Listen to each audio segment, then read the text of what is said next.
Hey everyone, and welcome back to the channel. In this week's video we explore Etal Castle. This ruinous stronghold is now a fine example of a small castle close to the border between England and Scotland. It lies in what was formerly a wild and dangerous region, where raiding and warfare were common during the Middle Ages. It was captured by the Scots in 1513 during James IV's attempted invasion of England, but it was recovered shortly afterwards following his defeat at the Battle of Flodden. The castle lies in Northumberland, and Etal's place in this story begins in the decade after the 1100s, when the new Norman overlords of England began to exert their control. The means of control was the creation of baronies, with large expanses of land given to a powerful warrior lord to administer. Each barony was subdivided into different manors, which were governed by knights loyal to their baron. Whilst the resources of the land financed the system and enabled it to function and profit. In return, the baron and his knights routinely defended the border and gave military service to the king when larger expeditions were required. The manor of Etal lay within the barony of Wooler.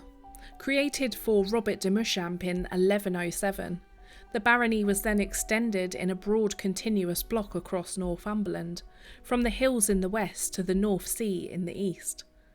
By 1232, Etal was owned by Robert Manners. His descendants continued to be lords of Etal throughout the Middle Ages, before exchanging it for land elsewhere and leaving the borders in 1547. The Manners were a typical ruling border family. They had important regional affairs. They defended the border, launched raids across it, and negotiated peace when it was appropriate. Occasionally they were called to battle by the king, notably in 1346 when Sir Robert Manners took part in the Battle of Neville's Cross, when a large invading Scottish army had reached Durham was defeated. The curtain wall was entered through a strong gatehouse and defended by a corner tower. It seems almost certain that the tower house was already fortified when Manners received his licence from Edward III and the permission to crenellate. It meant that he could extend the existing fortifications within a stone curtain wall.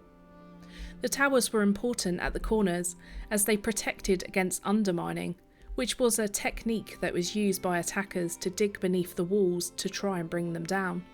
They also had their perks in that they allowed defenders to fire arrows on anybody approaching the walls. It's not known if a tower actually existed in the north-east corner here at Etal, and the smallest of the corner towers was at the southwest, which may have contained timber buildings that were used for extra accommodation. The stone curtain wall is quite intriguing. It was never more than 1 metre thick, which seems rather inadequate for its intended purpose.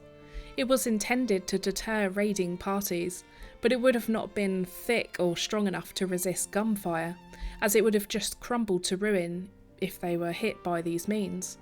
But by contrast, the gatehouse is a statement of power. It stands to 2 stories high, with a central vaulted passage. Twin towers flank the opening at the front and extend beyond the entrance to offer protective crossfire, and adding to the strength that it had 3 floors.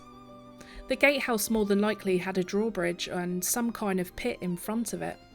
Just above the main gate was a gallery that allowed the defenders to fire down on any approaching enemies. Above the entrance arch is the coat of arms of the Manners family that is worth looking out for. It's worth noting that the entrance is really imposing, and I just love the 2 big cannons that are outside guarding it. Guard rooms can be found on either side of the wide passage through a centre of the gatehouse, where one of the rooms had a fireplace.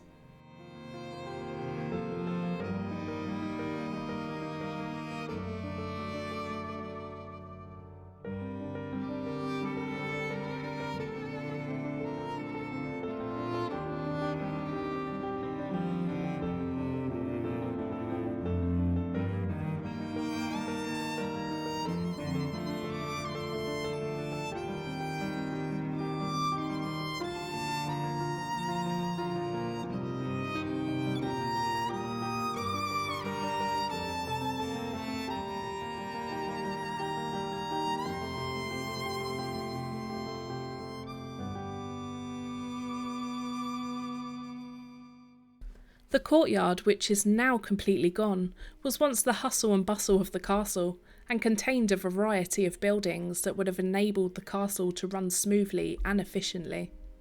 The inhabitants of the castle would have required kitchens, a brewery and stables, just to mention a few of the important day-to-day requirements. The lord and his family would have employed many servants and craftsmen to be able to see to their every need. Large halls for entertaining and storage of food would have also been around the courtyard, and some of the buildings would have been freestanding, while some others were built against the curtain wall.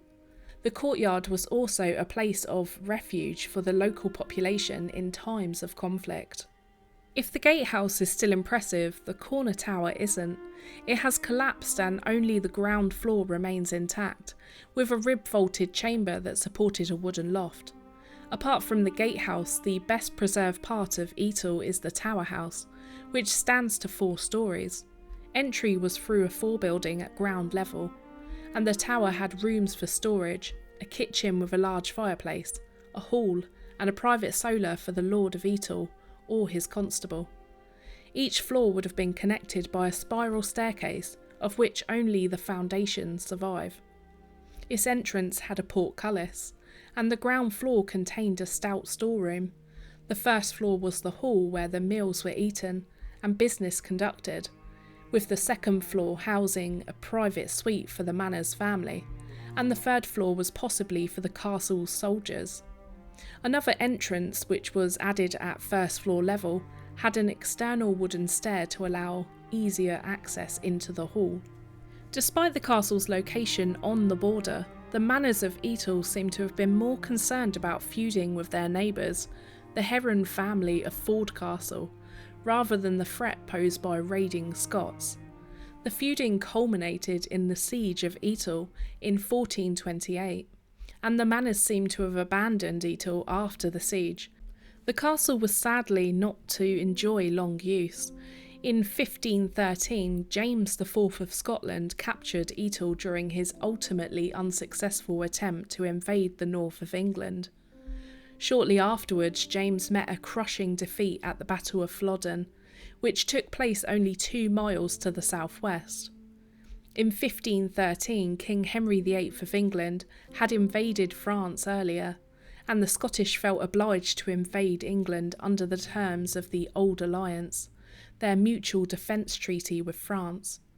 The Scots succeeded in capturing a number of English castles near the border, including Etal, before being confronted by a smaller English army under the Earl of Surrey. So we hope that you've enjoyed our wander around Etal Castle. Your journey might not take up all day when visiting here, but there is a light railway that goes between Heverslaw and Etal that looks quite the experience. But in this particular area you are surrounded with beautiful historical villages and plenty of castles that will definitely make a great day out in a short radius. If you've liked the video, please be sure to hit that like button. Consider subscribing and joining our Patreon or our channel members so you can get your say in what videos we release next. We would like to say a big thank you to our channel members and to our Patreons for all of their fantastic support. So we'll see you on the next one. Till next time,